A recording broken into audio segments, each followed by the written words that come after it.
I really didn't record anything last week. It was my first week in the job, but I'm pretty proud of some of the stuff we even did in the first week, man. I've been trying to get a kind of grasp on what my job is, what my role entails.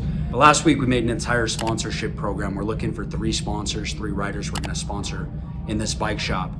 And I've had a lot of people come up to me in real life like, yo, this is an incredible like offer that you guys are doing. Like, is this real? So lately I've been trying to befriend these bison out here. Get them. I feel bad for these guys. It's cold. Hi, buddy. Beautiful animals, man. I woke up, I'm on abundance.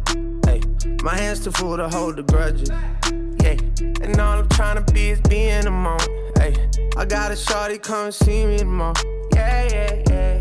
This ain't one direction, dog. I'm going a different way. Yeah. Currently, I'm working on a really cool project. We're opening a second location about 30 minutes away from this first location, and we're gonna have a TV display, and we basically need a video to cycle through advertisements for the different brands we sell, follow us on social media. So basically I've got to make like a long video loop that we're gonna play in that second location. Yo, it's mid shift right now, but I had to run home for this to render this 10-hour video. My laptop just didn't have the space to do it. I think this is gonna be like a 70 gigabyte video file, so this is probably gonna take something like 10 hours to really just render. I forgot to mention yesterday, but some guy came in a 40-minute drive from down south and was asking about a new location we're opening by him because he saw our YouTube shorts. So that was a huge win, man. We got some guy to drive 40 minutes off a YouTube short. Vlogging with a camera, not my... Vlogging with a camera. Vlogging on a ladder, not my brightest idea.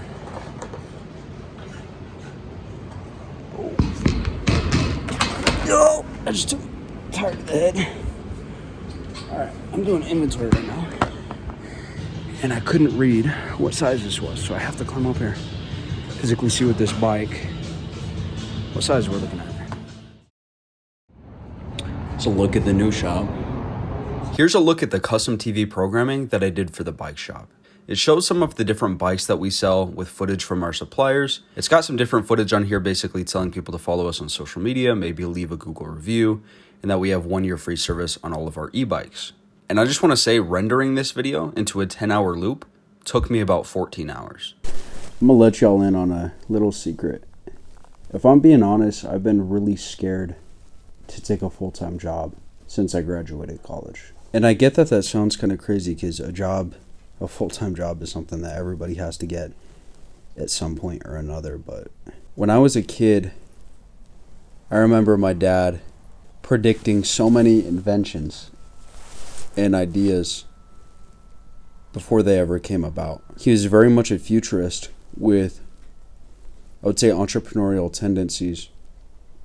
And he really saw a lot of things coming before they were ever anywhere near being available for the masses. I remember probably in the early 2000s him also predicting this smart home and him elaborating on exactly how it was going to work, that there was going to be basically tablets on the walls that you'd control your temperature from your vehicle. Or I remember him having these business ideas and even getting somebody together and wanting to start a business for smart homes back in like 06 or something like that.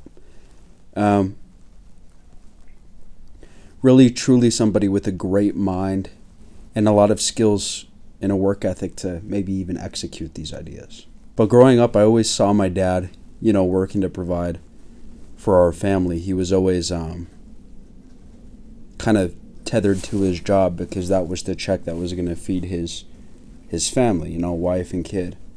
And that's something I think about a lot is he had everything, it took in my mind to be that great entrepreneur, to start a business, to really do these things. And he had entrepreneurial tendencies. I could tell it was something that he had a passion for, but he never quite got around it because life kind of caught up with him, right?